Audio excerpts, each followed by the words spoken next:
You're good to go. Okay, thank you.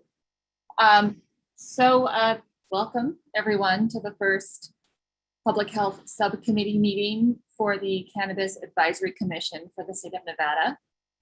I am Jennifer Pearson. I am the committee chair. I believe I'm using all the right terminology here. So this is the first meeting I've run like this, so please let me know if I run afoul of any sort of meeting rules. But I'm gonna plow ahead and run this as efficiently as possible. I know we are all busy people, and I want to use our time effectively. We do, having said that, have 2 hours open for this first meeting. So the agenda has been circulated. I believe it's available on the Cannabis Advisory Commission website. There is also a list of topics that we're going to discuss concerning consumption lounge regulations also on the site. So if people are watching on YouTube or if they're attending, they can go find that online.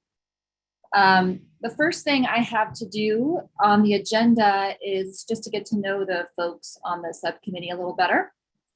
So I am going to start. We kind of briefly said hello during the first full Cannabis Advisory Commission meeting, but I'd like to get to know you all a little bit more. So, if you could just provide a little bit of information about your background, especially in cannabis. That would really help me as we're thinking moving forward, how to kind of divide and conquer when it comes to making this recommendation. So I'll kind of model what I'm thinking here. So my name is Jennifer Pearson. I'm an associate professor at UNR in the School of Public Health.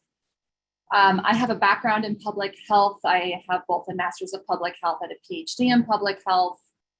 I have, I believe, over 110 scientific peer-reviewed publications in peer-reviewed journals out there so far, and about $4 million in grant funding from the National Institutes of Health. So I'm really a straightforward scientist. This is what I do. I've got a lab on campus here where I can do human administration of tobacco and nicotine, not cannabis, though I would love to be able to do that. I'm also deputy editor of the journal Nicotine and Tobacco Research. So you can tell from how I'm talking that I am mostly from a tobacco and nicotine research background. So I mostly do tobacco regulatory science, but I'm moving into cannabis because there's a lot of questions and a lot of methods, especially, that are shared between the two fields. And now that cannabis is a legal product, there's a lot of my background transfers nicely into cannabis. But a lot of it doesn't. So I'm also really here to learn a lot, and I really appreciate other people's, much deeper background in cannabis than I have, and I'm hoping to develop that over time. So yeah, I'm looking forward to working with all of you. I'm really excited to be able to, work with the state and figure out ways to maximize benefits and minimize harms of cannabis commercialization. So that's me. And so next up, Commissioner Chu. I'm just going to go alphabetically. Could you give us a brief hello? Sure. Hi, my name is Ben Chu. I have a bachelor's degree in chemistry from Caltech and a PhD in chemistry from Cornell University. I specialize in analytical chemistry. I have worked in corporate America, worked for W.R. Grace and for Ashland Chemical. Out in the Midwest in Ohio, where I was in charge of the corporate analytical research group there. After that, I did move to a little startup in Cincinnati and then moved out to Las Vegas for an opportunity out here in the cannabis industry. So I'm currently the lab director for DB Labs out here in Las Vegas, and we test all of the products that are being sold. So flour, edibles, everything that's out there for not only just for potency, but we also test for microbial contamination, pesticides, everything that the state requires from a safety perspective. So I've been doing this for about 6 years now. So I've seen a lot of different products out there, and very interested in the public safety side of things. So that's why I volunteered for this committee and to see what's going on with everything else here. So thank you. Great, thank you. Commissioner, please, I might do this wrong. Is it DePrete or DePrete? So close, DePrete. DePrete, but it's Italian, so if we were in Italy, it would be DePrete, so pretty close. Yeah, Lauren DePrete, thank you so much. I work at the Southern Nevada Health District. I used to do the routine restaurant inspections for a while, and now I currently run the environmental health response for foodborne illness in Southern Nevada. So coming from an outbreak perspective, prevention perspective, I also am a principal investigator on a research cooperative agreement through the CDC on ways to improve food safety, improve outbreak prevention and response, that sort of thing. So I'm hoping to come to this group with a perspective on outbreak control, prevention methods, and then also as an REHS for making sure that the things that we put forward make sense to the folks on the ground who have to enforce these things, and make sure that, it's things that are doable and have an impact. And I do also have my master's in public health as well. So looking forward to working with this group. Awesome, thank you. Commissioner Hayes. My name is Theresa Hayes. I'm keeping my video off mostly because it helps with my internet connection. I am the Environmental Health Program Manager for the Nevada Division of Public and Behavioral Health.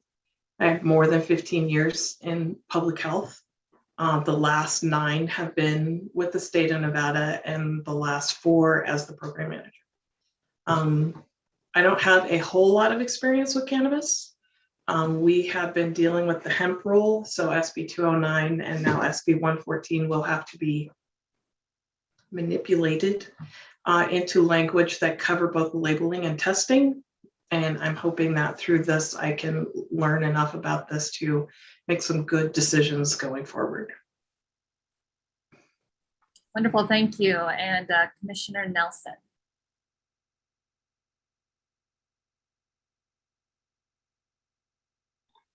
Sorry, can you hear me now? Sorry. Good morning. My name is Jillian Nelson, and I am the Vice President of Evergreen Organics. We are a edibles production manufacturing facility based in Southern Nevada. I started with the company in 2015 and have been there through our medical era and our transition into recreational edibles. And I'm still here today. And I'm very much looking forward to helping the industry move forward and, being able to contribute with my experience to the Public Health Committee. Wonderful, thank you everybody. This is a great variety of backgrounds and interests. I'm listening to you all thinking, oh good, this person can focus on this and this person can focus on this. So this is great. I'm excited to work with all of you. So now I'm going to turn to public comment. So I see we have some attendees on Zoom.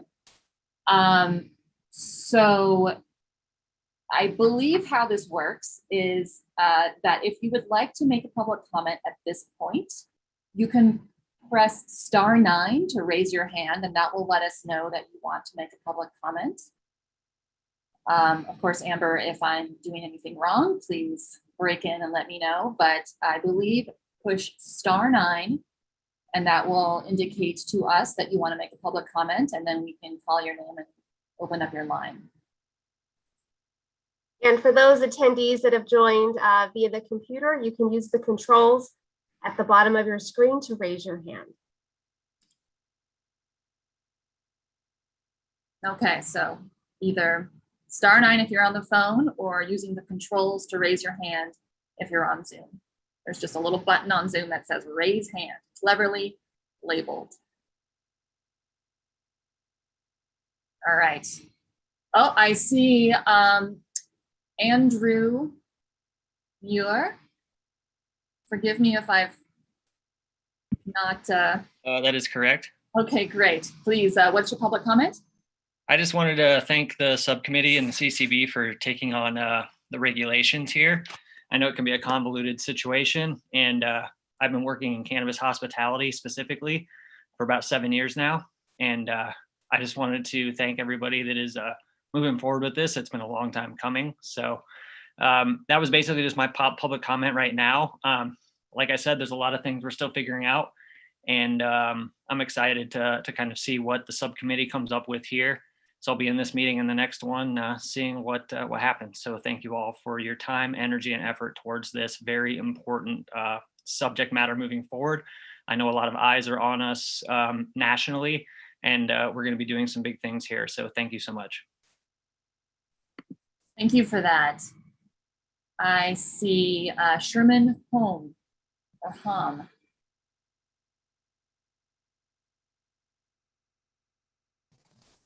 Hello. Hello. Okay, hi. Yes, my name is Sherman Hom, and I also would like to thank this Public Health Subcommittee for your efforts with the regulations in the state of Nevada. I am the Director of Regulatory Affairs for Medicinal Genomics. It's Cannabis Genomics Service Company, but I'd like to share with you that I've been in the cannabis industry for 10 years. It all started when I was with the New Jersey State Department of Health. I was a project manager that started or led a team that started the first cannabis testing lab at the state. And then I moved into regulations where I put together a compendium of the all states medical cannabis required testing. And then I also was the project manager for validating the microbial testing of cannabis in New Jersey. And since May of this year, I've been with Medicinal Genomics, and I'm interested in all things required testing for cannabis from the microbial contamination. I'd just like to introduce myself. I do have one question at this time. Will this subcommittee be reviewing and possibly be open to modifying the required microbial testing for cannabis in Nevada?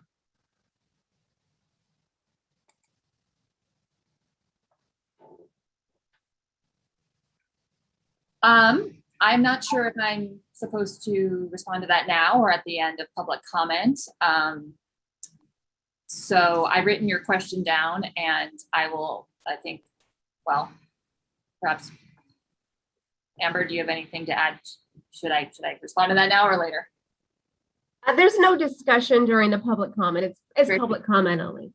Okay, very good. Well, I've written your question down. Mr. Holm. Any other public comment?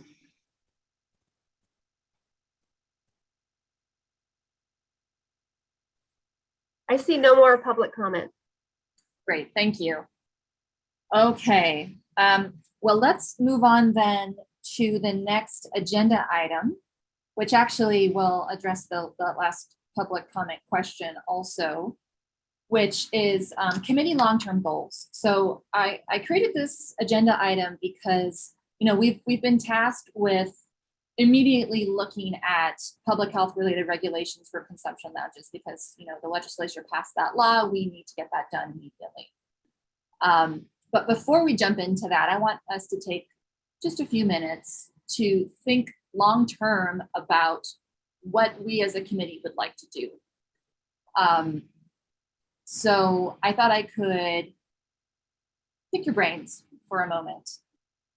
Given our kind of wide variety of backgrounds, I think we're going to have different things that we think are important to focus on in the future. And I would just like to have those things in the back of my brain as we move forward. So I will start. So as a public health person, I think about the health of the population in general. So, you know, when I'm looking at CCB regulations, when I'm looking at the kind of the preambles to all of the cannabis related laws that have been passed in Nevada, I'm really thinking, well, what's the point here? What are we trying to achieve from a public health perspective? And so I really want us to think about long-term, what are our public health goals for cannabis regulation? What do we want to keep an eye on using, for example, surveillance like epidemiology to make sure that we're on the right track? So for example, when we think about adolescent or youth use, a good way that we can tell that that we're making progress in reducing tobacco use among adolescents is that we look at the average age of first use. And so that average age of first use has been getting older and older over time as we do a better job at keeping tobacco and nicotine products away from youth. I want us to think about the same thing for cannabis. We want the average age of initiation to be as close to or perhaps even above the legal age of use, right? We don't want the first time a kid to use to be at age 11. The earlier they start using, the more likely they are to have problems in the future. So that's one example. Another example is what proportion of adolescents think it's easy to get cannabis. So if we're seeing that number increase, they're like, yeah, it's real easy to get our hands on it, then we're going to need to think about what is it about how we regulate cannabis, or are there other laws and regulations in the state of Nevada that are making it, are increasing access to cannabis for people underage. So that's the type of stuff that I would like us to, after we get this cannabis lounge stuff kind of nailed down, take a bigger step back and ask, why are we here? What's important to us, so that we know if we're succeeding or not. And then also on kind of a smaller level, I'm very interested in revisiting labeling and dosage recommendations, especially on edible cannabis. I think we could be doing a lot better when it comes to that. And also thinking about advertising regulations, especially for outdoor advertising. I think we could also do a lot better when it comes to that stuff. So concerning the public comment question, just to address that briefly, reviewing required microbial testing is certainly something we could review, and it might be something that is important to either the members of this committee or to the Cannabis Advisory or the CCB. So, this is an opportunity for when public comment's really important, right? Like we need comment both from the committee members, but also from the public. What's important to you guys? I think we'd love to hear that as well. So all that being said, do other folks on the committee have any ideas? I know you haven't had quite the same opportunity to think about this as I have. Commissioner DePreet, looks like you've unmuted. Yeah, so I would like to add to that. From my perspective, I would really like to utilize this group to take a look at and make recommendations on ways to prevent outbreaks that can be associated with any type of cannabis use or in lounges. I mean, certainly there are going to be a lot of correlations between foodborne outbreaks and outbreaks that could be occurring at lounges or through edibles or, joints, anything that's going to your mouth, that sort of thing. So I think that would be a really useful focus, because I know as regulators, we don't want an outbreak. As operators, nobody wants an outbreak associated with their facility or their product. And Las Vegas as a whole, we're such a big tourism community. Outbreaks hitting the news are detrimental for everyone. So I think that's something that we can all kind of rally around and look for ways to prevent and address any kind of illness that comes associated with cannabis use, and go from there. Yeah, absolutely. I think that's a good point. What are some other thoughts from commissioners on this topic? Hey, if I could jump in, I definitely second your opinion with regard to reviewing dosage requirements of edibles. I think that's something that, while it is very important that we have restrictions on these things to prevent people from accidentally over-consuming, I think there is a little bit of a hybrid model available to actually see what is effective for the industry, because I think there's a little bit of a disconnect right now based upon what my experience has been of what we currently have to produce under and what the consumer demand is. I really think that that's important. And then also too, I think that there are some inefficiencies in the current state that require, that maybe just make it not necessarily best for the edibles industry or the cannabis industry in general. I think being able to kind of tackle these inefficiencies are pretty important, because as the cannabis movement continues to gain traction and grow, Nevada really needs to be on the edge of this, especially if federal legalization is on the horizon. And we want to be an example of what obviously is effective, but what can help the industry move forward and transition easier to a national level. So when you say inefficiencies, do you mean in labeling requirements or like more broad? I would say in labeling and package requirements right now. Comparing Nevada to other states in particular, Nevada definitely has a lot of restrictions to help make sure that things are child resistant and not getting in the hands of people that shouldn't, ideally kids that shouldn't consume these products.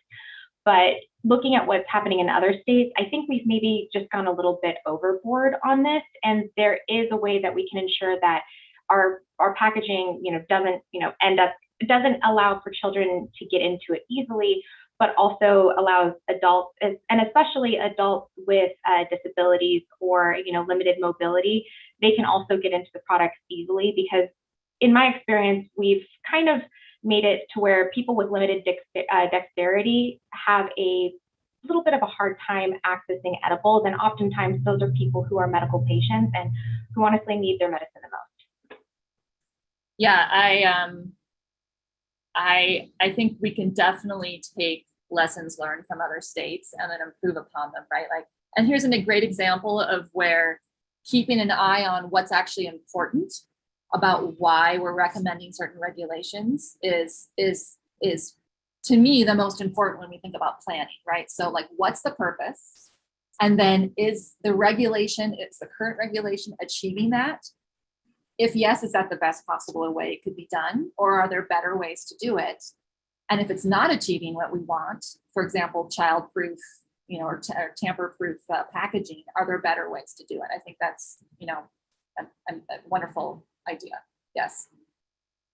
I have my own personal experience with edible packaging. No one should have to Google something to figure out how much you should consume of an edible.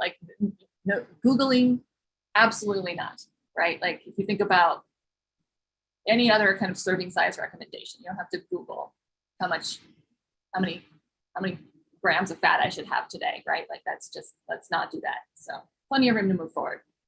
Thank you.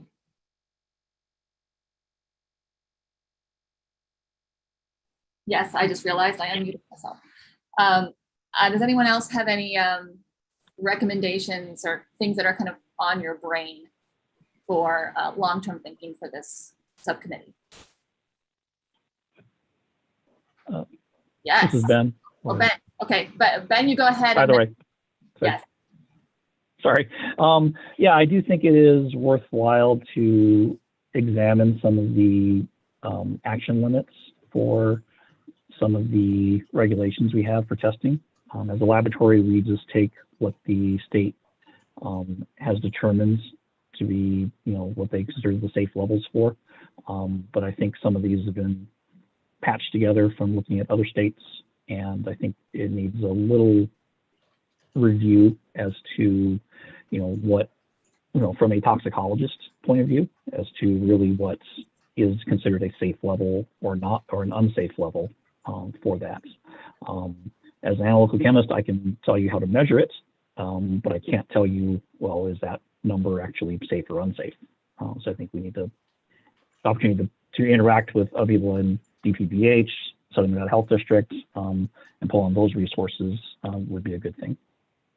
So. Yeah, exactly. So kind of look at our standards and then do a kind of a science update. Are these appropriate, or do they need to be changed given the state of science? That's something that's very doable, I think. Yeah, absolutely. Commissioner Hayes. From a public health standpoint, as regulators, we will have staff out in these facilities. So we are going to have to look at air quality, both in the facility and outside the facility, so we can protect our staff while they're regulating inside and not annoy the neighbors when we're outside. We also have to be concerned about health notices, who may be consuming this, whether or not they're breastfeeding or have some sort of medical issue. What kind of messaging can we get out to them so that they are aware of what they're doing?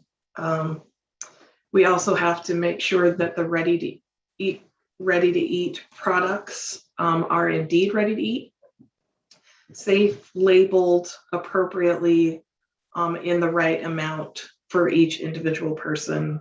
And of course, as we get into the regulating part, what kind of permit and who will be doing the regulating? CCB inspectors, health inspectors from DPVH, how that works. So I think that's a balance between your skill set and our skill set in food safety and bringing those two things together. Yeah, thank you. Absolutely. And that's actually a nice segue into speaking specifically about the consumption lounges. So, moving from kind of thinking more broadly about long-term to now just what's right in front of our faces. I circulated a list of topics, and I'm going to attempt to share my screen so that other people who are watching can just go. Commissioner Pearson, before we jump into that, can you just take a moment and kind of share how this group here interacts with the larger group, interacts with the regulations, from my understanding, I just want to make sure we're all clear. We submit recommendations to the board, and then the board can enact those. And then if any of those changes or recommendations affect the current regulations, then there's another full process for a reg change. Is that right? It's not like this group here is making a decision and then tomorrow that's the decision that's enacted, right? I just want to go through that process a little bit. Yeah, that's my understanding as well. We are making recommendations, which the CCB can take or not take or partially implement. And then, yeah, absolutely, there might be a bit of a domino effect, so correct. Yes, thank you. And I should ask, are there any other comments or questions that the commissioners would like to add before we move on to specifically discussing topics on the consumption lounges? Okay. So I encourage the public as we're moving on, we have another opportunity for public comment. If you listened to us just a second ago and was thinking about long-term things that you think would be important for us to focus on and you have some ideas, please do share those ideas at the end of this meeting during public comment. Go back to sharing my screen. There we go. All righty.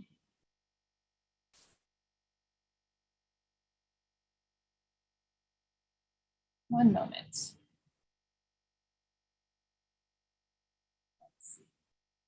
There we go.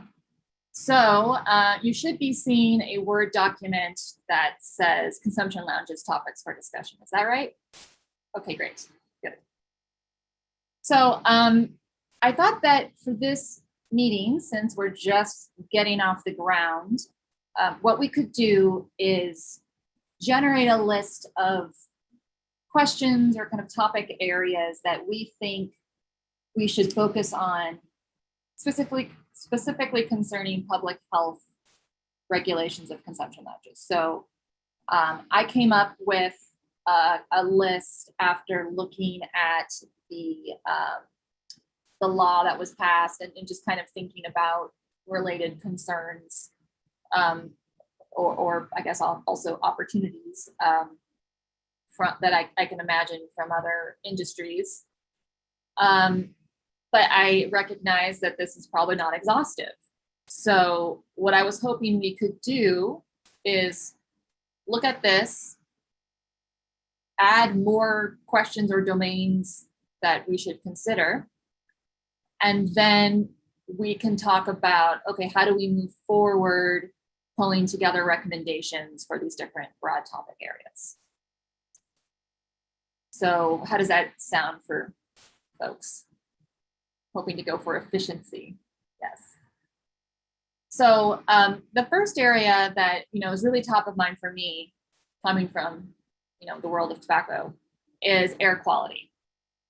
And so my number one concern when I think about air quality regulations are the employees, because they're the ones that are going to be consistently exposed. And there really is this, in this situation, for most people, the dose does make the poison. Though, exposure to things like PM 2.5 can increase the risk of, for example, a cardiovascular event. I'm actually sitting in my office right now in about like 85 parts per million concentration because of the smoke. I brought in an air quality monitor and I can feel the effects in my office. So, there are short-term effects, though mostly they are comfort related, but not for everybody. And then relatedly, we also need to think about neighboring homes and businesses. How do we mitigate, the environmental effects of things like odor from the consumption lounge? So are there any additional kind of sub questions in this area that you would like to discuss? Yeah, Commissioner Chu. Hi, yes. I guess I was just, doing some Google searching on this one, and I did come across the Nevada Clean Indoor Air Act, and that was passed way before marijuana was legalized and this thought of consumption lounges. And so if I read this correctly, it's technically not carved out as to where you can smoke. Now, there could be one argument that was talking about tobacco, but I don't think that there's a significant difference between secondhand smoke, whether it's coming from tobacco products versus marijuana. So one question would be, with the Clean Indoor Air Act, could you even smoke in a consumption lounge without explicitly carving this out? So when you say smoke, do you mean smoke tobacco or smoke cannabis flower? I guess either way. Smoke in general. And so so then the question is, well, if you're going to allow smoking of cannabis products in a lounge under the Clean Indoor Air Act, if somebody wants to go smoke a cigarette afterwards, do you have to send them outside? And so there's some things with that are questionable as to how the regulations are carved out in here, and whether or not it requires something an explicit change to the Indoor Air Act to allow for vaping or smoking of any products within an indoor area. Does any other commissioner have a comment on that?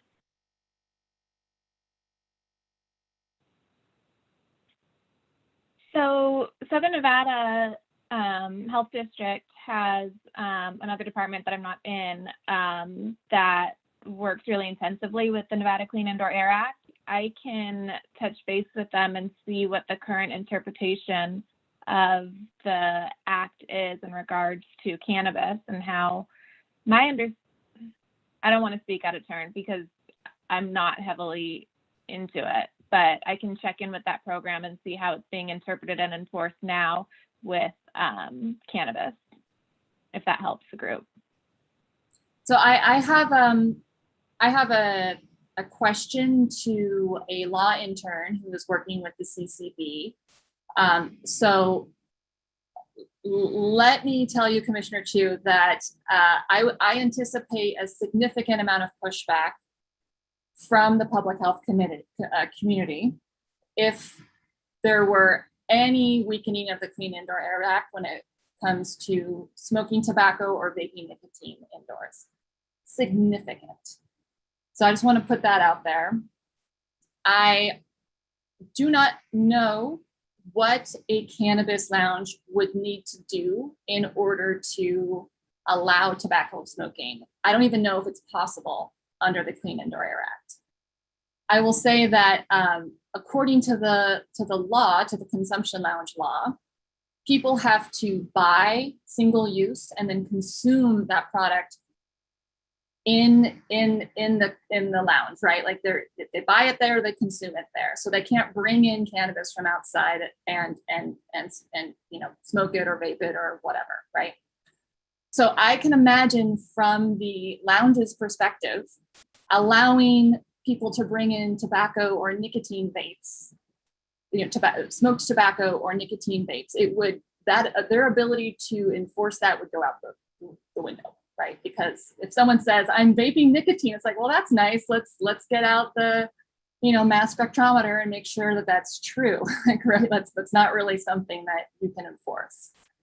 So I see a lot of reasons to recommend very strongly, not only just the obvious public health issues, but also practical issues, both from a public support perspective and then also an enforcement perspective.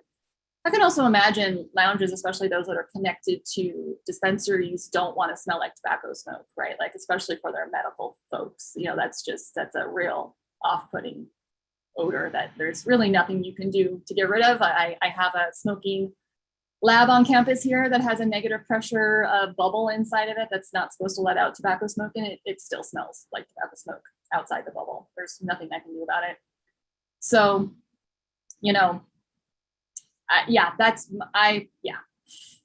that's where I'm coming from on that. But I think it's worth investigating. And again, I do have a question out to the legal intern and, Commissioner Dupree. I think it would also be worthwhile to hear from folks at Southern Nevada what their understanding is of the situation also. Does anyone else have any, like Commissioner Chu, do you have any other thoughts, or Commissioner Hayes, anybody? No? Great, okay. So are there any other kind of air quality related questions in here that we want to kind of consider? I'm actually going to add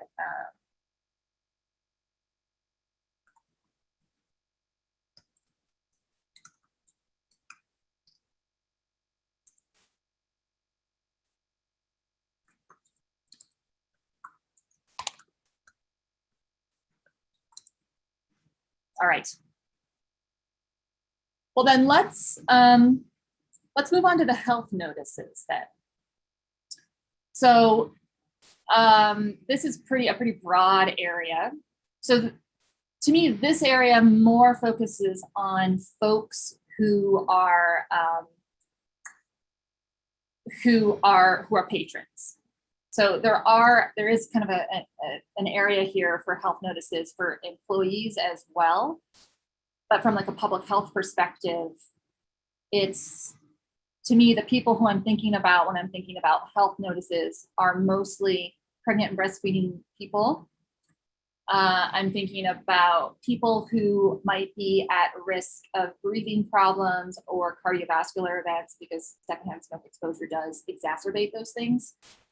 I'm thinking about people who show up having had a lot of drinks, a lot of alcoholic drinks.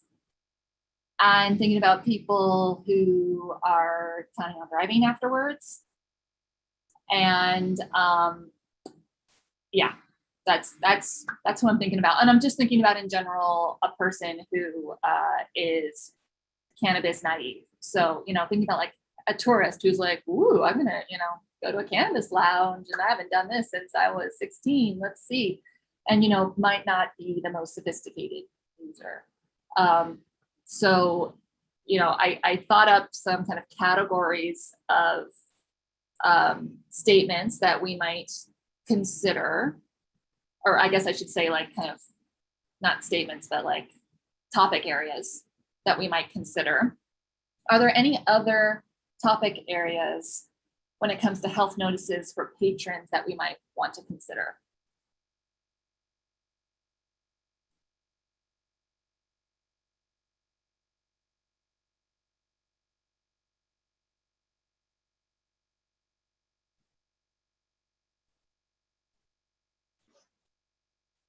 Hi, this is Theresa. I think that's a pretty comprehensive list to at least get started with. Right. Cool.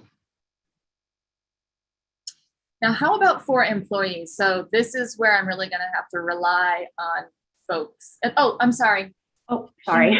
Okay. I think, and I'm sorry if maybe it's already on here, but perhaps a health notice with regard to people who are taking other medications and possibly warning them of reactions and advising them to consult with a physician before consuming cannabis. Polypharmacy. That's a great point. Yeah. Polypharmacy is a great point.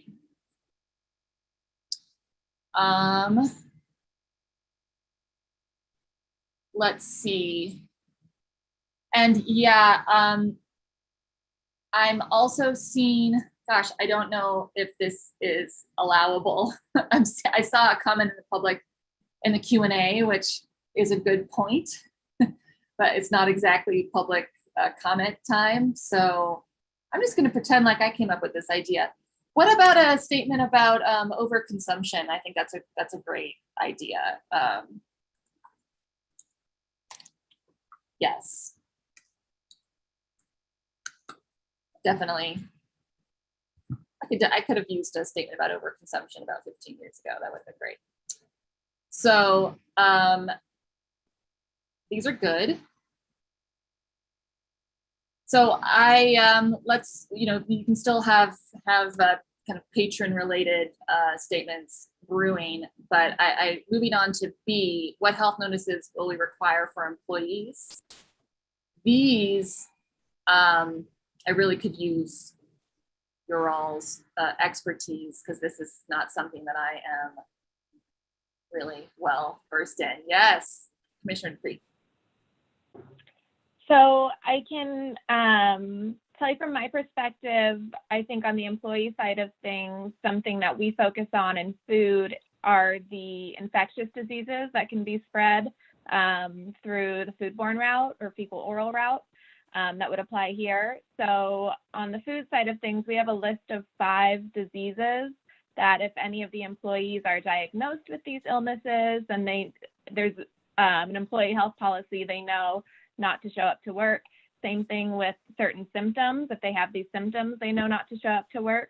So I don't know if that's something that we might want to recommend to have posted in the back, especially because I think that there will be kind of a variety of what these lounges will look like. Vegas industry is incredibly creative, and I could imagine like some really cool, outlandish kind of stuff that's available to eat or consume.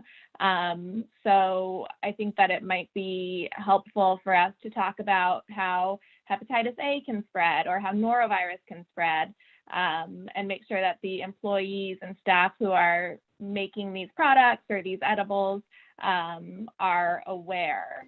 So that's something that we can certainly share from the food side of things. Yeah, that's great. Thank you. I see someone else's hand up. Maybe not.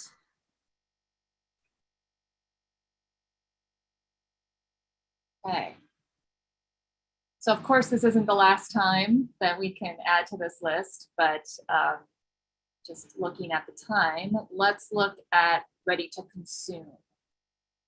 So the type of stuff that I was thinking about here, again, when I'm kind of keeping in mind who I who I want to help the most when they're coming into the consumption lounge. It's really, for me, it's the naive or pretty naive consumer.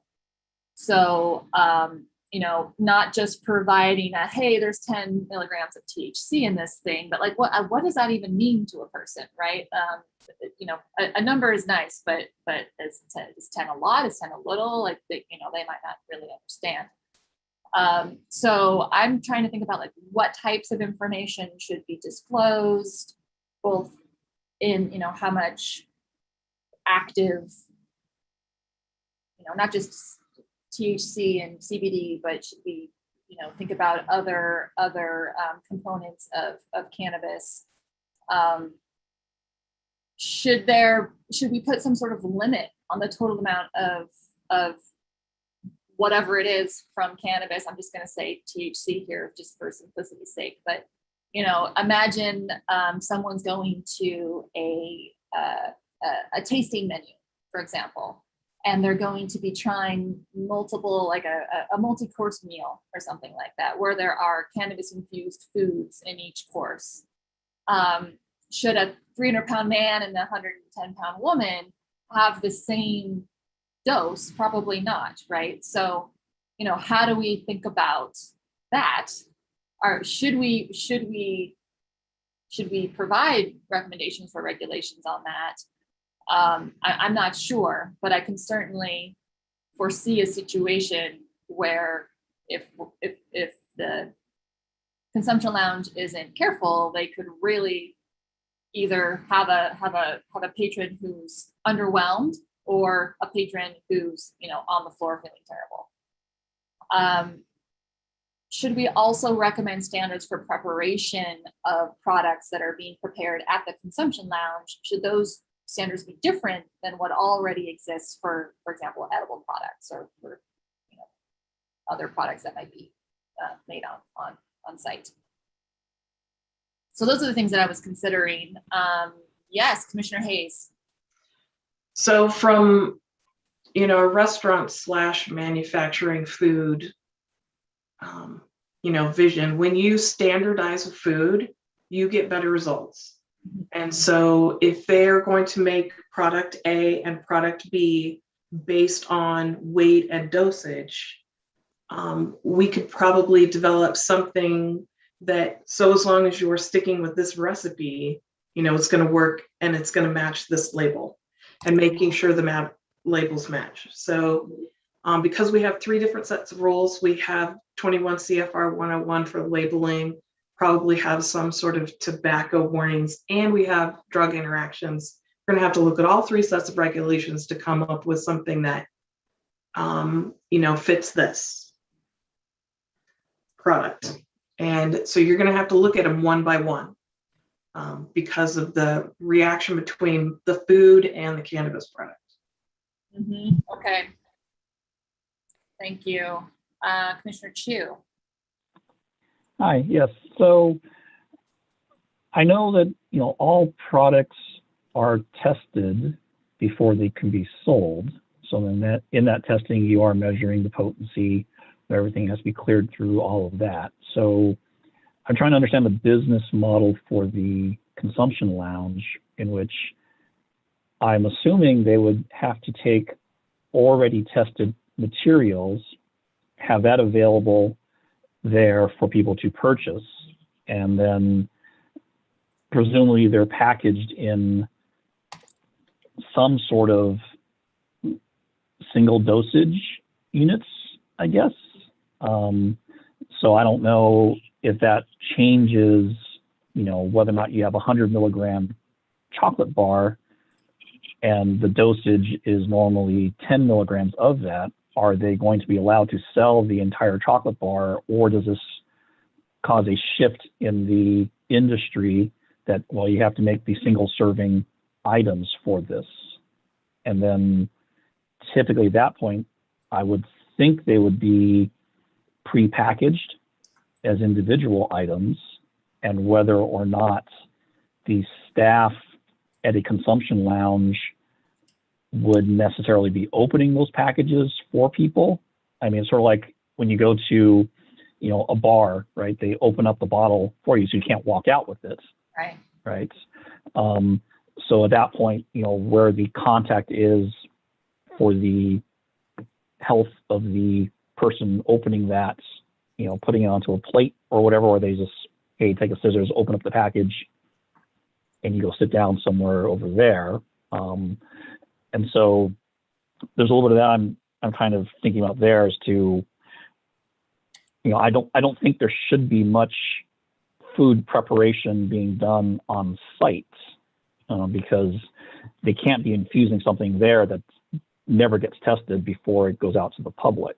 So then that's one thing there. The other thing I was thinking of was just, as you mentioned on the earlier one about overconsumption, cannabis hits people differently.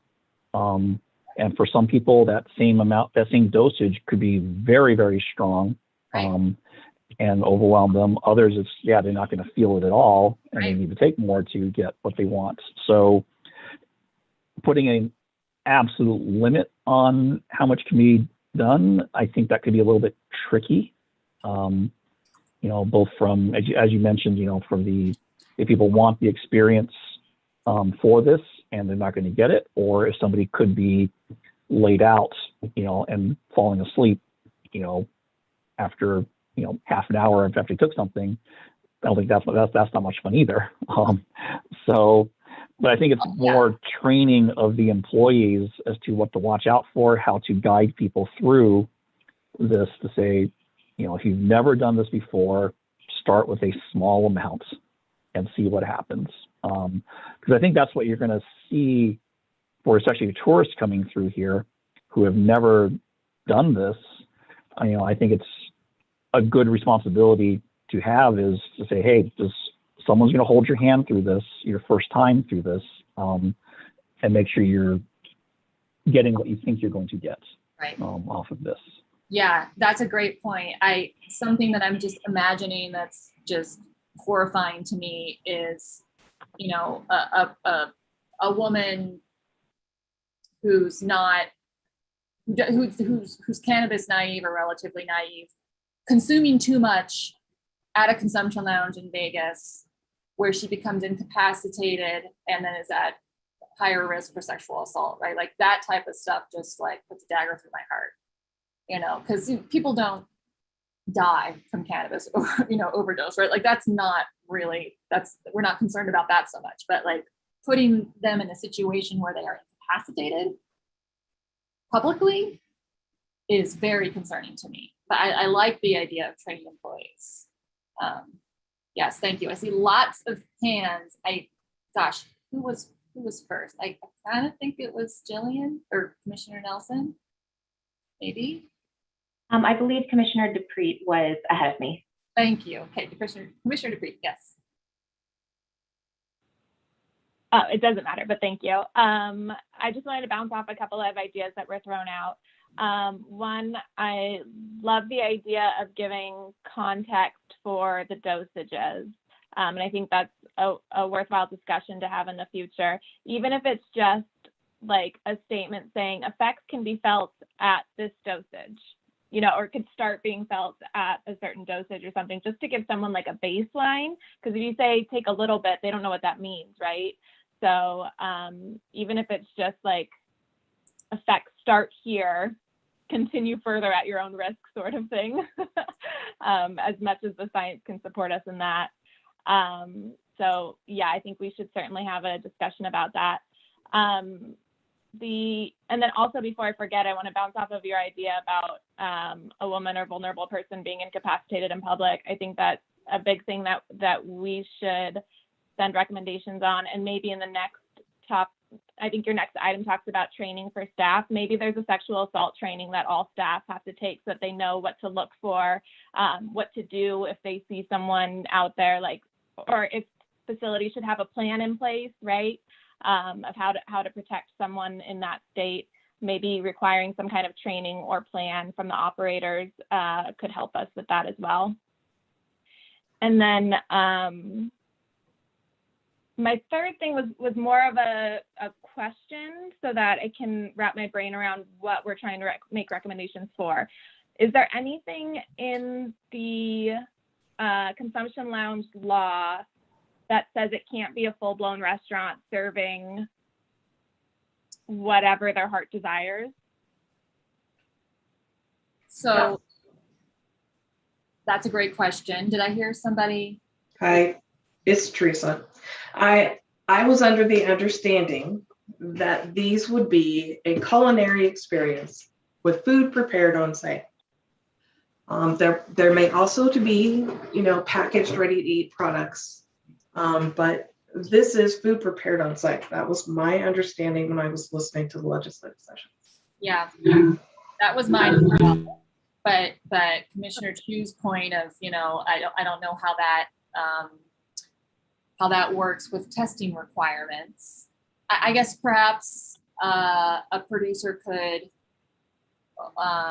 make like a sauce that is put on something that people consume that's made that doesn't have cannabis in it.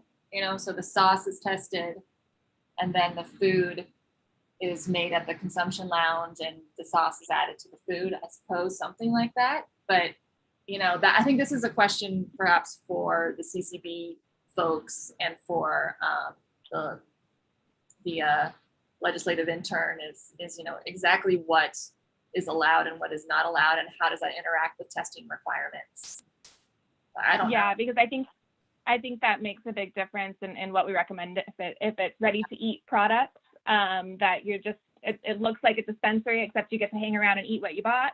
Or if it looks like a sit down, could be fine dining, could be, whatever, a prefix menu where the milligrams of the whole meal. So yeah, I think that will require some pretty in-depth conversation as far as consumption amounts, as well as food safety on that side of thing, right? If you've got raw chicken in the fridge, that's gonna require some more precautions. So definitely some more conversations around that. Although I do see it being possible, like if the ingredients have been tested, although I guess if you mix I was just going to say, if the cannabis ingredient has already been tested, as long as you don't combine it with another cannabis ingredient, if there's only one source of cannabis in the product that you're serving, I don't see that would need a secondary testing after cooking and serving. Yeah, that's what I was saying about standardized recipes. Yeah. And so it's that final product testing that would be important. And if you're going to make a sauce, to put over a noodle, if you made that sauce the same way every single time and had regular testing, or if you did it in batch, you could have testing on that batch, and then you would have to not change that, because it's that final product testing that's very important, because chemical reactions happen after that and while it sits on the shelf. And so all of those things have to be considered. They're all great points. Commissioner Nelson? Hey, okay. So with regard to the THC limits of serving at a consumption lounge, the current regulation limits 100 milligrams per package and 10 milligrams per serving. I'm a little concerned that if we limit the 10 milligrams per serving exclusively to what can be sold to a person at a consumption lounge, that it's really going to do a disservice to a lot of the cannabis consumers who regularly patronize dispensaries. And I fully agree to the other commissioners' points with regard to we need to have low dose options, and obviously like public education and staff training on recommendations for people who have never tried cannabis before. But if we're going to only allow people to consume 10 milligrams at a table or do some sort of baseline off of what their body weight is, I'm not sure if that is actually what would really motivate people to go to these lounges. Most people who consume cannabis consume them very frequently, and they know what their doses are. So they do consume multiple, servings in one sitting. I know people, the funny thing is with a body weight comment, I know 100-pound girls who eat 50 milligrams in one sitting. And I also know 250-pound guys who get knocked out by 10 milligrams. So unfortunately, there's really no hard science on how to predict someone's tolerance to cannabis. And while for sure we need to have 5 milligram and 10 milligram doses available for newbies to cannabis or to people who are unfamiliar with it, we should allow people to order in line with what they normally consume. And also too, I just want to make sure that medical cannabis patients would have access to higher doses of edible products when visiting a store, because these people, in some cases, especially those who have been consuming cannabis for a long time, they can consume upwards of hundreds of milligrams per day. And I do believe that it's very important that they should be able to consume their medicine in the same sort of environment that's made available to retail consumers. Also, too, with regard to disclosures to patrons, one thing that I'm not sure if I've seen on here is the delayed onset of edibles and the onset of THC after consumption. And it's funny just because it's kind of a joke in the industry that edibles creep up on you, but for somebody who's never consumed it before, they wouldn't really know about this. So being able to make sure that people know that, hey, when you consume this edible, you might be experiencing effects within 30 minutes or onward of 2 hours, be careful. That's really important, in my opinion, of something that needs to be made aware of, our patrons need to be made aware of when going to consume an edible at a consumption lounge. Yes, great. Thank you. Commissioner Chu. Yes. So in regards to, I just said this business model of whether or not you'd be able to prepare items on site, done by the same recipe. Within the industry, there are requirements for these recipes to get checked out, to have, a homogeneity. Discussion is, if you pull different parts of that sampled, are you getting the same dosage across there? And it can be tricky for some places to do these things consistently. And I know, Jillian, who's in the production side of things, she knows, how tricky sometimes that can be. And, as a laboratory, I have certainly seen mistakes being made out there. Where something did come in, either very much underdose or on the high end of things, because a calculation was incorrectly done. When you say it's the same recipe, you're not necessarily starting with the same exact oil to begin with. So that oil would have been tested, but whether that oil is 80% THC, 40% THC, and whether or not it is actually physically separating on you to get hot spots and low spots onto there, that can be tricky sometimes. So yes, I understand the reason for having standardized recipes, but I think if this is going down this way, there's some additional training is going to be needed for the people actually doing these preparations. And certainly, when you start doing a cooking process for this, you can start changing that THC to something else. You may convert to something that completely inactivates it, or you can cause other things to happen that were just unexpected. How long does the testing process take? I'm just wondering if we have a 7-day shelf life, including date of prep on some of these sauces, is it feasible to have them make the sauce, send it out for testing, and then get the results back and be able to serve it before that 7-day shelf life? So for an edible, the fastest one, it's because of the microbial testing that we do. The fastest you can get that turnaround is about 2 days. There are limitations in terms of the shelf life for products with the water activity has to be less than 0.85, or the pH has to be less than, I can't remember, 4.6. I can't remember the exact number on that one. But that is considered something to be shelf stable. And so because of that, they have actually ruled out the possibility of making something that is perishable, that requires refrigeration, I believe. So whether or not this opens up this whole other category of foods that can be done in here, there is that.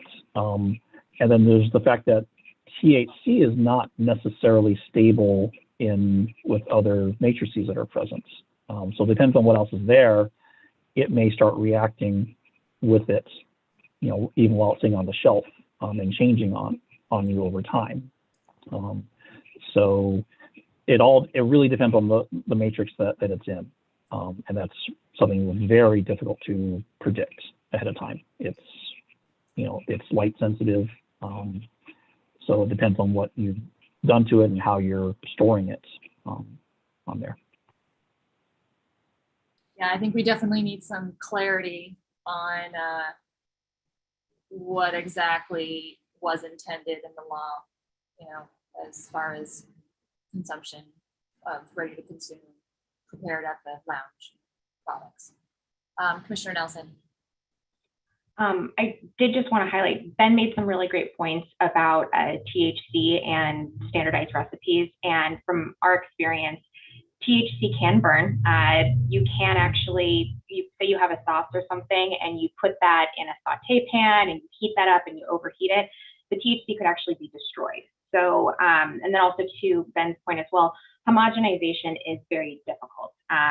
We make thousands of edibles every day, and the homogenization is it's not a perfect science. When you're making thousands of something, and in our experience, say we have a cookie that weighs about 50 grams, and that cookie is dosed with 20 milligrams of THC, just because you create a recipe and do the math, that something is going to, it should work out perfectly, but that's not always the case. There is a deviation of what that dosing is going to be at the very end of when the product is tested. And right now, the NCCRs allow a 15% deviation for tested products to, if we dose something for 10 milligrams, it could come out at the high end of 11.5, at the low end, 8.5. But with a standardized recipe in a consumption lounge, that can't be verified if products are being made on site. And so if, we have these regulations that production facilities are held to, shouldn't consumption lounges be held to the same standard to guarantee consumer safety? I guess that's my point. So.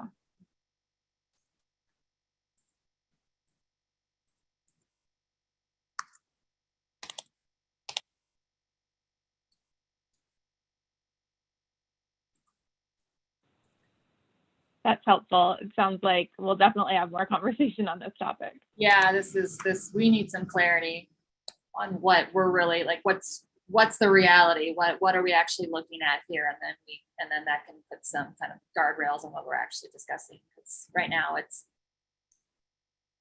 very complicated. I mean, it's going to be complicated anyway, right? But hopefully it'll be a little less complicated once we get some guidance from legal folks. Thank you. This is like, wow, this section has really gotten a lot larger.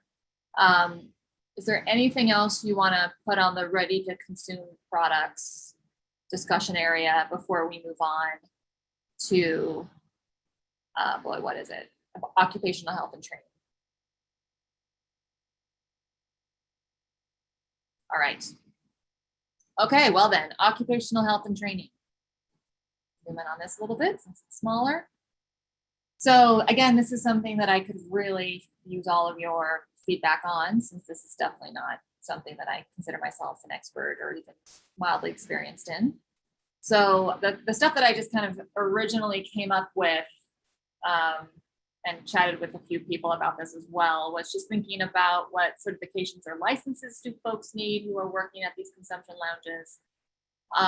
So, a health card, if they're serving food, beverage, or cannabis edibles, an agent card and a food handler card, various OSHA certifications. We just came up with sexual assault training, though I think it's not the kind of sexual harassment prevention on the workplace, of course, that's important, but it's more identifying people who are potentially at risk of being, I mean, sexually or physically, just a more general physical assault as well, right? Like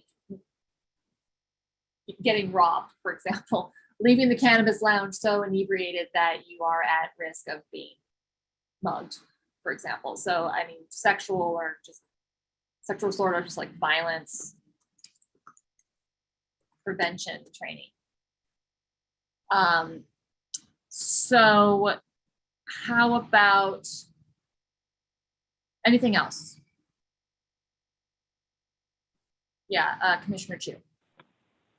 Yes, I think a lot of this, there's some parallels to just, being a bartender type of things where,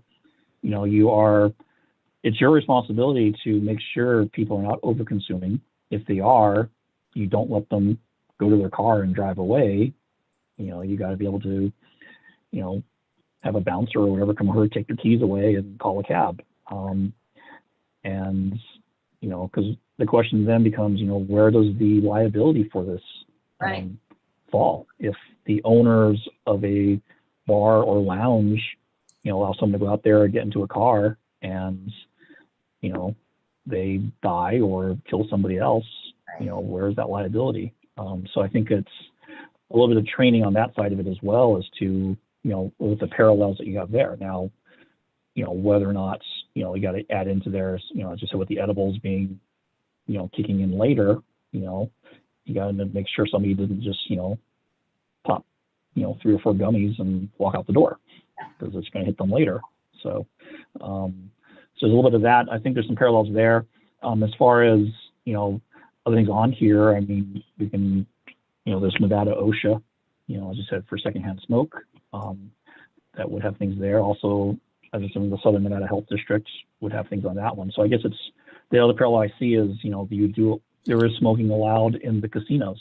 So how do those businesses deal with employee time, on the lounge floors, and how do they keep that? So same thing with, like a blackjack dealer at a table where everyone is smoking. How do they control the secondhand smoke for the dealers and things like that? Yeah.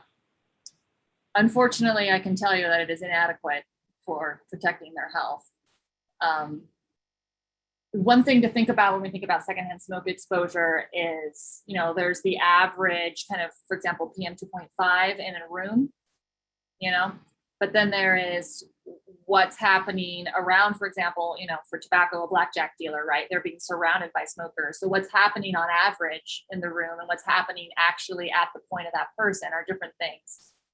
So I agree that it's worthwhile to look at what the casinos and, bars that allow smoking do, but at the same time, I don't think that I'm not considering them gold standards when it comes to protecting employee health, So I think we can do better.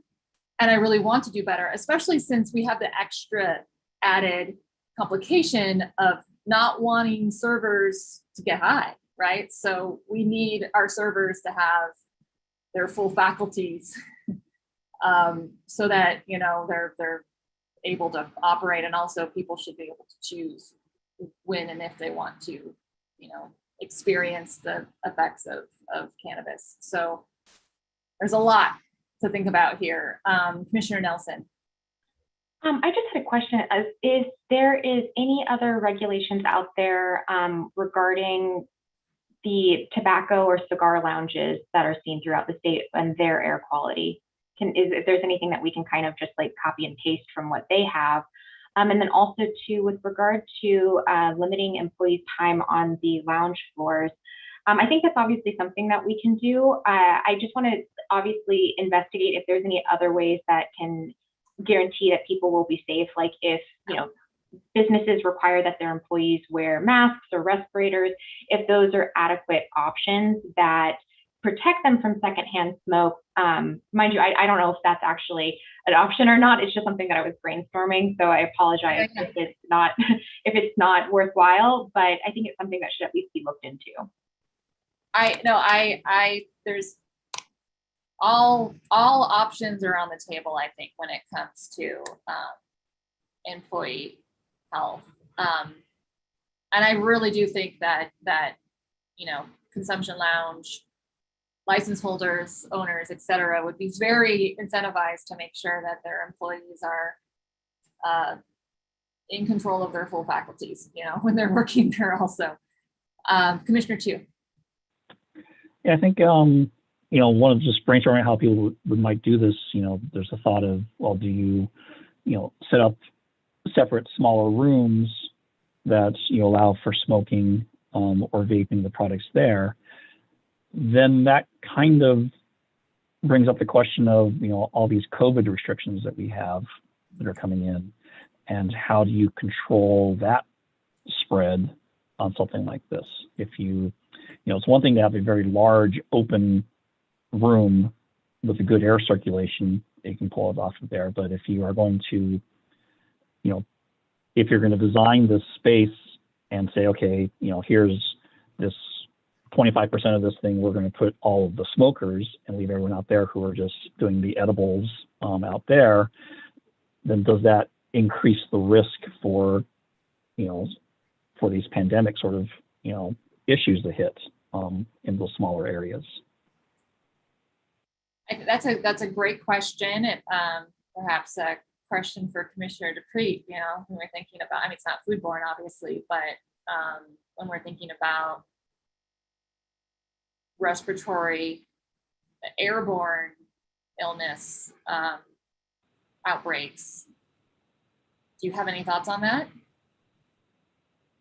Well, I'd love to think that we don't have to build that into the regs, because hopefully we won't be in a pandemic forever. Certainly increased ventilation is helpful. SNHD doesn't do air quality. I don't know if Commissioner Hayes' program does handle air quality, but I would be curious to see how successful some of the newer ventilation options are. Because I think of when smoking was, I think of the downtown casinos that were smoking all the time, and you could walk in and you already knew you were in a smoking casino. But then some of the newer ones like Aria, or I guess they don't allow smoking, but even some of the newer ones that do allow smoking that have the better ventilation systems, you can tell a difference. So, it might be optimistic, but maybe, separating the smoking consumers from the eating consumers, and then also having a requirement on some of the top of the line ventilations might be hopefully enough to protect staff without having to pull them off the floor when they could be making money. Yeah. I would like to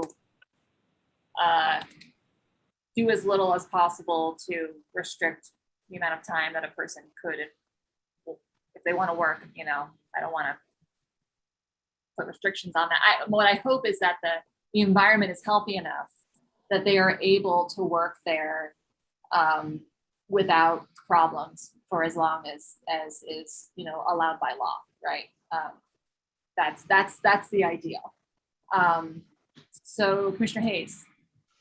So for the most part, when we do a plan review in a food facility, the building department does the ventilation portion of the building.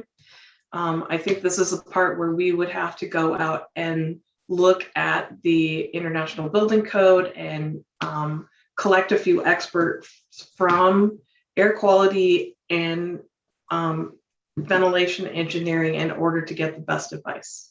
Yeah.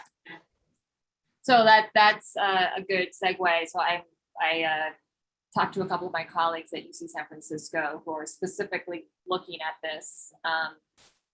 Dr. Matt Springer and Dr. Susan Schick, they're both at UCSF, and have both at least given me initial thumbs up that they are willing to come and speak to us and let us pick their brains. So that's good, because they are, from a public health perspective, they're it. They're not engineers, but maybe we could, shake the trees and get some engineers as well.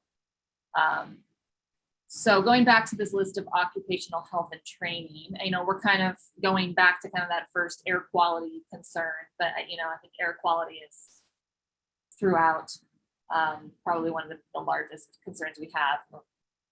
I won't say concern, largest area of potential regulatory interest that we have.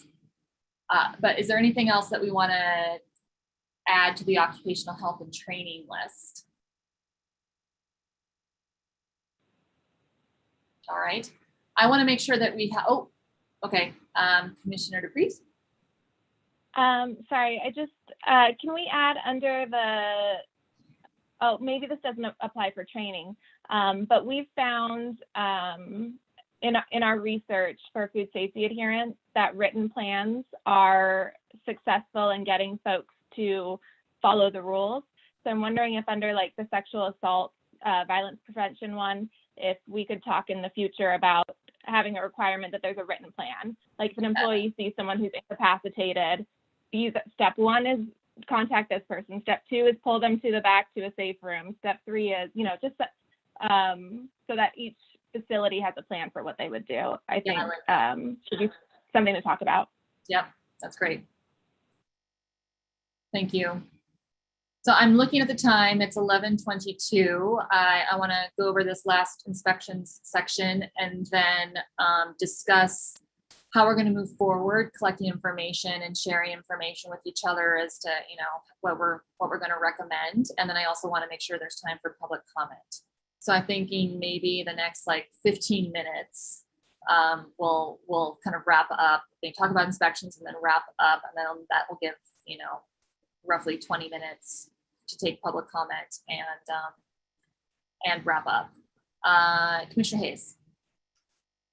I would say that employee training and establishing what qualifications you need in order to inspect one of these facilities would be a priority.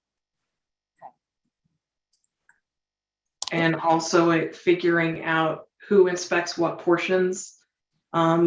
If there is a food component and a CCB component, can we provide the CCB that education so that they can do their own inspections? Do you want to pair up in this and send in teams, to build on each other's skill sets? I think those are important topics.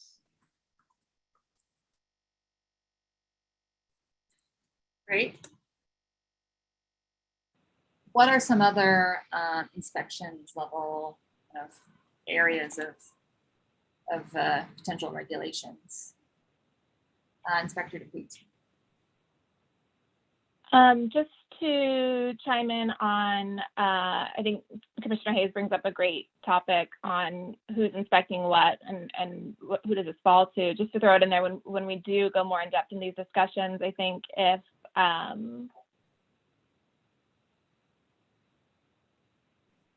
if we want SNHD to handle the food side, if this does turn into a kitchen, if we get that clarification that this can be, TCF, temperature and time controlled for safety foods, and we want to split the regulation, have SNHD do some of it, we'll have to have a talk about permitting, right? Because I don't know that SNHD would do routine inspections on facilities that we don't hold a permit on. So that would be a conversation to have if we decide to go that route. And then B, hopefully if the safety has to do with the air quality, then I think that's a conversation that we're already going to have going. So we might have to do some of the first steps first before we really have a good handle on ways to protect inspectors here. But I imagine it will be very similar to the employees that we'll be protecting. So yeah, I think that was all of my comments.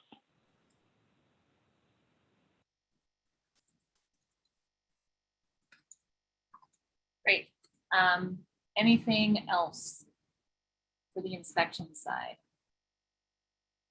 And again, for the public, please don't hesitate to, during public comment, suggest other areas. And I did see a question, will this be shared. My plan is to post this online. Yeah, posting. Yeah, thank you. CCB actually already. That's that. Okay, well, last call, commissioners. Anything else you want to throw on this list before we talk about how we're going to tackle it? Air quality, health notices and disclosures, ready to consume products, occupational health and training and inspections. All right. Seeing nothing. So the next meeting that we have scheduled is, I'm trying to get something on the books for, I think it's like 3 weeks from now. And so what I propose is that we choose a couple of these that we think we'd like to knock out first. And I would like to propose air quality because I think that's going to be a behemoth, and maybe one other section. And we focus on those two. And so then we could use the next meeting to gather and share information. And, I don't know that we have to come up with exact recommendations for these domains next time, because I'm sure we're going to want some time to digest. But we can at least make some progress towards that. And then we could also have some time to get some clarity on, what are the regulations, concerning the Clean Indoor Act, for example. Commissioner DePree. I love that idea. It might also be helpful if we could schedule some of those experts for the next call. If we could get a presentation on air quality and or a presentation from the legal intern to talk about, the interpretation of Nevada Clean Indoor Air Act, I can follow up with my side and bring some information to the next meeting. But yeah, I like the idea of having some expert presentations next time, and then we can have a discussion about how we want to work with that information. Yeah, yep, absolutely. I agree with you. What are the other commissioners' feelings on that plan? Liking it? I'm seeing various nods and positive feelings all around. Great. Sounds like a good plan. Okay. So I've been making some progress on air quality. So I'm willing to take the lead on kind of gathering that information. But I might also ask some of you who interact with people who are already doing these regulations in casinos, for example, to reach out to your contacts and see if you can find some folks to share their experiences. Is that all right with everyone if I take the lead on kind of getting air quality all worked out? Wonderful, thank you. For these other sections, health notices, ready to consume, occupational health and training and inspections. What's the next area that you would like to focus on? What are your feelings?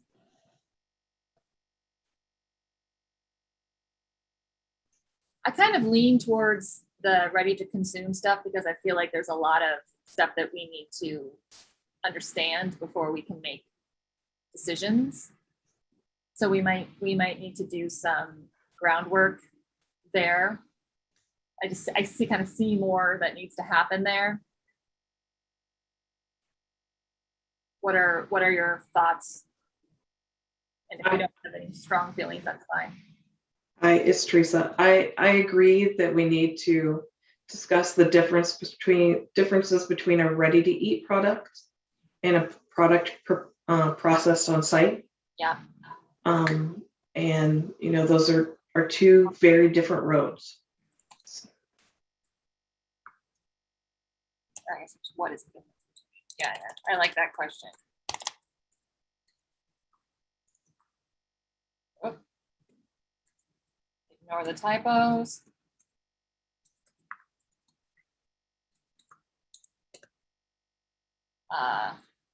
Okay.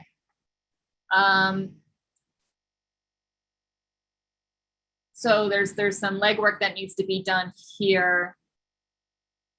There's also legwork that needs to be done in all of these sections.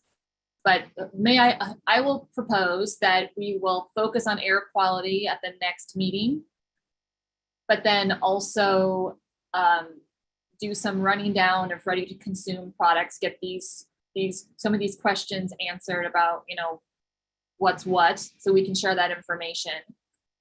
And then, yeah, so that's what I recommend. For the next meeting, we'll focus on air quality, get information about that, and then we'll get some clarity on ready to consume. Yes? Okay, wonderful. However, that doesn't mean that we should leave the rest of this stuff just sitting, right? Because we really need to get this stuff nailed down pretty quickly. So I am wondering if I can delegate kind of general control of these sections to one or two of you, so that you can kind of be the go-to person. Of course, we'll all contribute to and help, but I would like to have one person who's kind of the like lead for a domain, especially given you have different areas of expertise. Yes, Commissioner Chu. Hi. Yeah, so I guess I can try to track down with CCB as to what they believe this model is going to be for what is going to be consumed on the premises. I know I'm just looking at the attendee list. I see a couple people in charge of the CCB on it, so I think they're listening to this right now, but I can try to pull together with them as to what their understanding of what is going to be legally allowed to be served. And so let's get to that point. That's great. I appreciate that. So are the rest of the commissioners okay with Commissioner Chu kind of running down, getting clarity on what exactly the lounge bill envisions for ready to consume products? Is it possible to get a short, presentation or a short outline on what they would like to cover in this and, get out of it? That way we at least, have a path to follow. I bet so. I can ask. Yeah. He's gonna nail that down for us. Yep, sure. Thank you so much.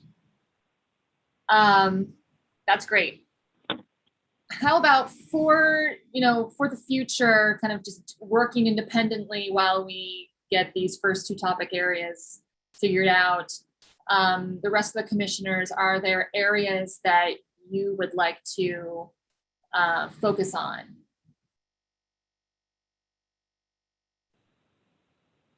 I can do either the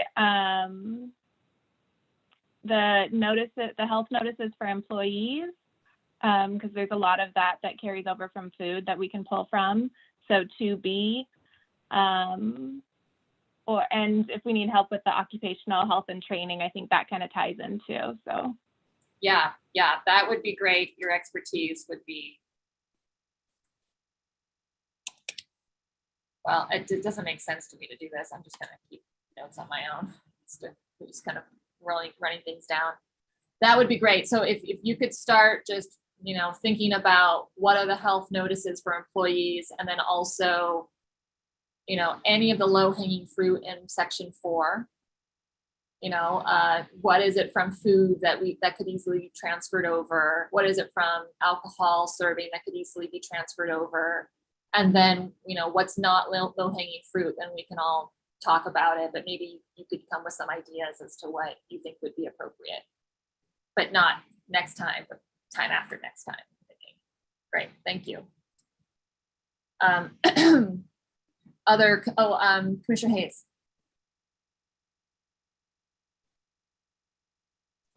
I didn't really mean to have my hand raised. Okay.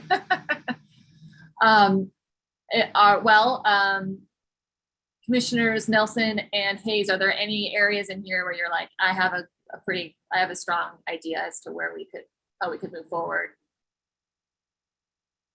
Or not, just a big idea. I can start looking into education and training for regulatory employees. Oh, great. Inspections, fabulous.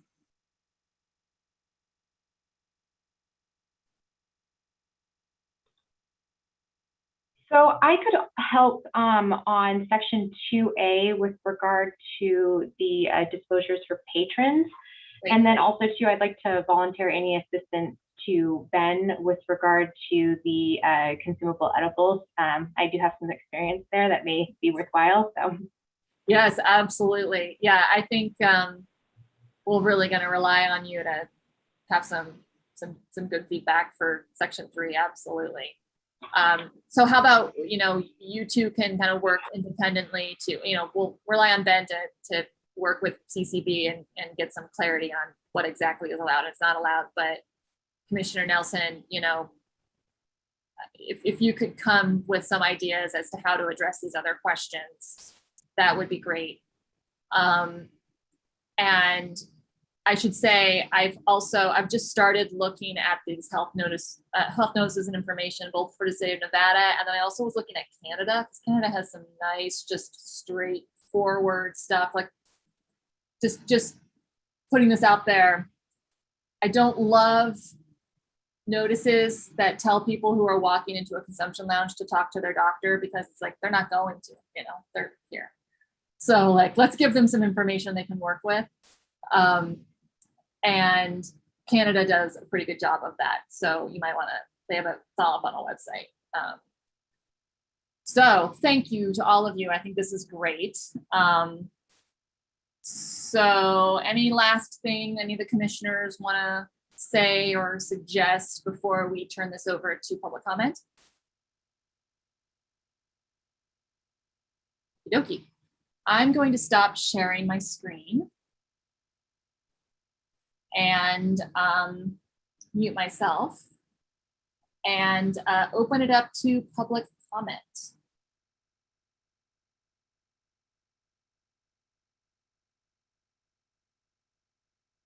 All right, so I see a hand raised. So just to let people know, you can raise your hand if you're on Zoom by using the handy button on the bottom of the Zoom that just says raise hand, and we'll make sure that you have an opportunity to speak. And then if you're on the phone, you can press *9, and that will indicate to us that you would like to speak. Please do keep your comments to around 3 minutes. So I saw, let's see, who was it? Powell. I think I saw your name first. What's your public comment? Yes, hi. This is Cheryl Murray Powell Esquire. I'm a cannabis, agricultural, and dietary supplement attorney. I've been in the space for over 6 years, and I just wanted to say that I really appreciate the work that you're doing. I'm also a business development manager for creative services, so we work with commissions on their screening practices. So we're also available to help with that, and I'd love an opportunity to present. But I love the direction that you're going into with the consumption lounges. I think it's creating a safe space for people to consume. The thoughtfulness with regards to air quality and OSHA concerns, I think that's going to take you a long way as far as getting acceptance by the larger community. So well done on your development of your plan. And I know you're just initially talking about the how you do it part of it, but great job implementing and taking steps to make sure that everyone has a safe place to consume and also to be social in a way that doesn't harm other people and allows for the industry to grow and continue to drive revenues into the state. So thank you for the opportunity to speak. Again, I'd love an opportunity to present on the screening side when it's appropriate. And thanks for your work. Thank you for that comment. I also see Mayor. What's your public comment?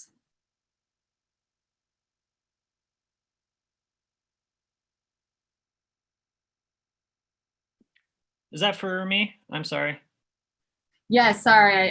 My mistake. I thought you said mayor. Mayor. Mayor. Yeah, no worries.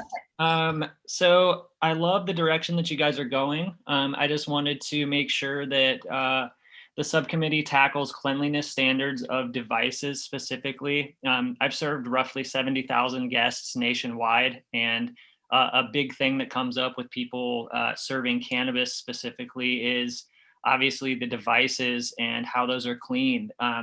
A typical 3-compartment sink can work in some situations, but that's not the be all end all.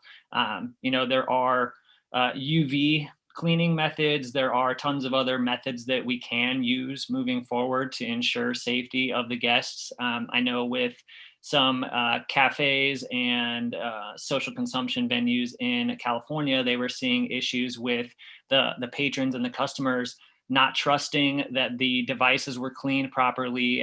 Even at one point, somebody had posted photos of a mouth infection that they claimed that they got from a device. So these are things that do have legal and public health implications moving forward. So I think we need to have a good foundation of how operators are showing how their devices are cleaned. That's a big one. Dosing standards as well, like you guys are talking about. Figuring out a standard dose right now is a huge situation. So some help on that may be needed. And then my other big one was employee training. So I know with the TAM programs and the alcohol awareness training that we have already in the state, that requires the council and commission to actually review the training material before a company is allowed to train their staff on it. I really want to avoid operators kind of taking training into their own hands. Say an operator just trains on whatever it might be and then claims that it's good enough. I think that there needs to be some type of third-party verification of training and some way that we can verify that training is being done properly with maybe a certificate for trainers specifically that are doing that job to make sure that we are providing our patrons with the safest possible experience.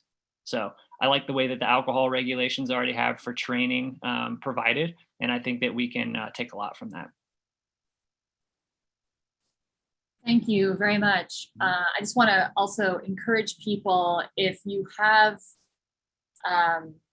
specific ideas, it's really helpful to us to have that stuff submitted in written form. So you can email, if you're on Zoom, it's in the answered section. CCB State of Nevada replied, said cacmeetings@ccb.nv.gov. That's just the CCB meetings email address. So it's cacmeetings@ccb.nv.gov. If you email your specific ideas there, we'll see them, and it's super helpful. Yeah, I have an exhaustive list. I can get that over to you. Thank you. Are there any other folks who'd like to make public comment?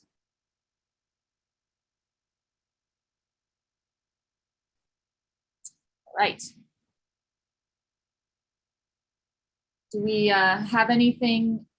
Do you see anything else there, Amber? I see no more public comment. Okay. I do see one person who made a comment in the Q&A.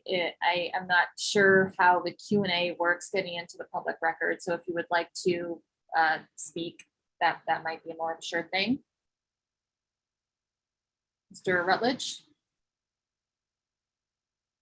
Yes. Mr. Rutledge, what's your public comment? Hi, Scott Rutledge for the record with our Argentum partners representing the Chamber of Cannabis. Wanted to just thank the committee for the work today. And then as I had posted in the comment section, I would recommend inviting a professional, a chef or otherwise who has experience in preparing ready to consume infused food and beverages to the subcommittee.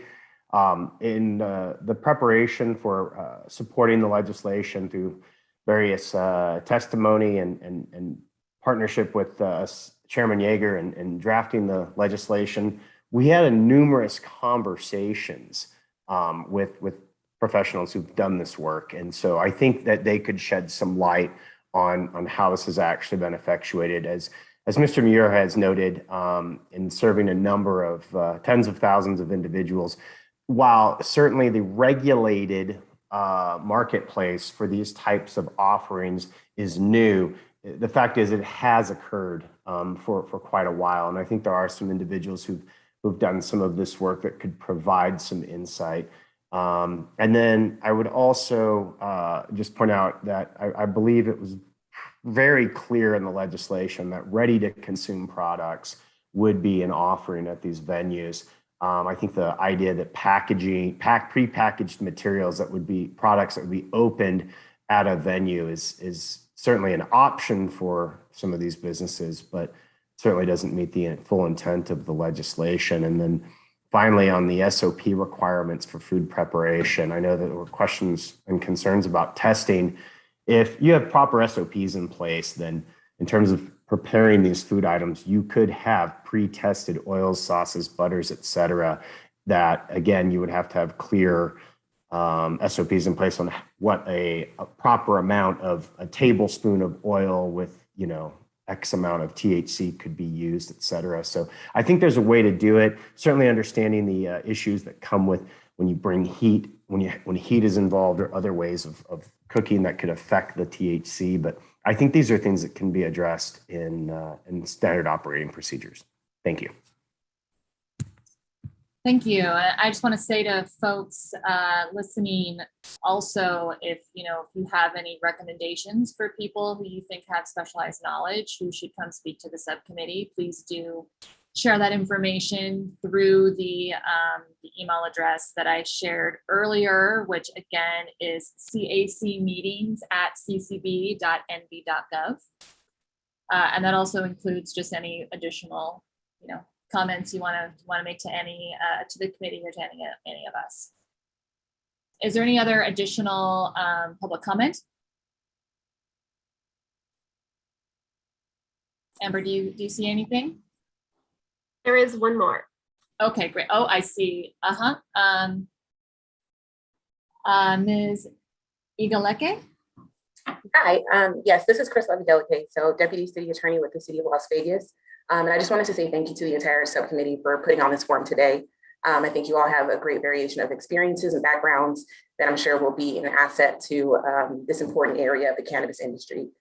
And just, I look forward to the future meetings and the progress that's to come with the continued work with the CCB. Thank you. Thank you. Anything else?